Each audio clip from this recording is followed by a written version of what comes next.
Sudan के पास इस वक्त 1550 टन सोने के ज़ख़ायर, मगर गुर्बत की शरह 80%। और यही सोना सूडानियों के लिए इस वक्त वबाल जान बन चुका है। मुत्तहिदा अरब अमारात अफ्रीका में एक नया कॉलोनियलिज्म असर मुतारिफ करवा रहा है।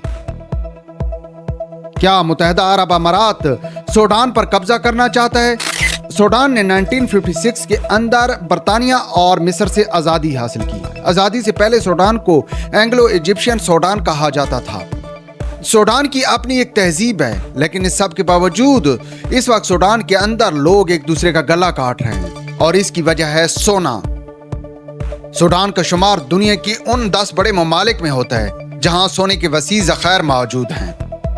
अब इस वक्त मुत्तहिदा अरब अमारात ने इस 1550 टन सूडानी सोने के ज़ख़ायर पर अपनी नजरें जमाई हुई है, और इस हवाले से मुत्तहिदा अरब अमारात एक प्रॉक्सी वार खेल रहा है। RSF मलेशिया को, जो कि सूडानी सिक्योरिटी फोर्सेस का एक अदारा था, उसको बाकायदा तौर पर इस्तेमाल किया जा रहा है।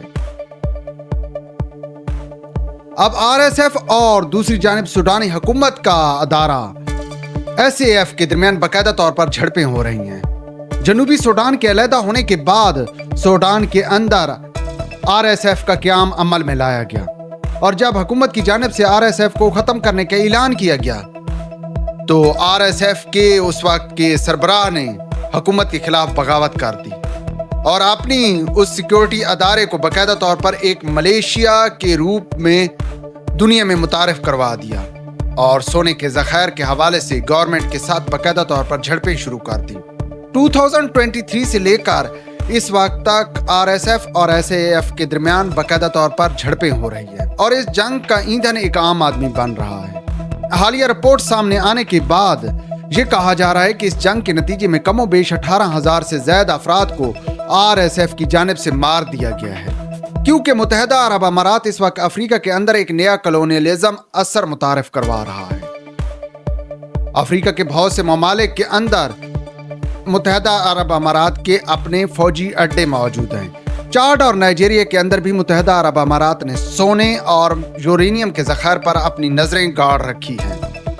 मुत्तहिदा अरब अमारात सबसे पहले सूडान को अपने काबू में करना चाहता है, और सिर्फ सूडान नहीं बल्कि मुत्तहिदा अरब अमारात और सूडान के बीच में वाक़िया समुंदर भी इस वक्त बहुत ज्यादा अहम है। सूडान के सैल यानी कि रेड सी का इलाका भी मुत्तहिदा अरब अमारात के लिए अहम है, और इस पर भी मुत्तहिदा अरब अमारात अपना कंट्रोल जमाना चाहता है।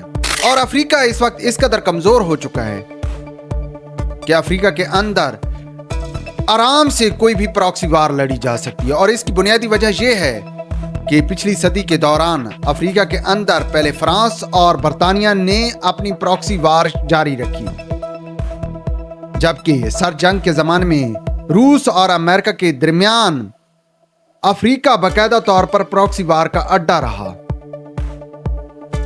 और यही कुछ सूडान के साथ हुआ। 1956 में सूडान ने आज़ादी तो हासिल कर ली, लेकिन आज़ादी के फौरन बाद सर जंग के दौर में सोवियत यूनियन यानी कि रूस ने बाकायदा तौर पर सूडान के अंदर अपना तसल्लुत जमाना शुरू कर दिया, जिसकी वजह से सूडान के अंदर कुछ बाकायदा तौर पर मजबूत सिक्योरिटी अदारों का क़याम अमल में नहीं लाया जा सका। और आज सूरत हाल ये बन चुकी है कि मुत्तहिदा अरब अमारात बाकायदा तौर पर सूडान के अंदर प्रॉक्सी वार खेल रहा है, और जो मुस्तकबिल की सूरत हाल नजर आ रही है उसके मुताबिक तो यही लग रहा है कि आने वाले दिनों में बाकायदा तौर पर वहां पर मुत्तहिदा अरब अमारात की हिमायत याफ्ता मलेशिया का कंट्रोल होगा।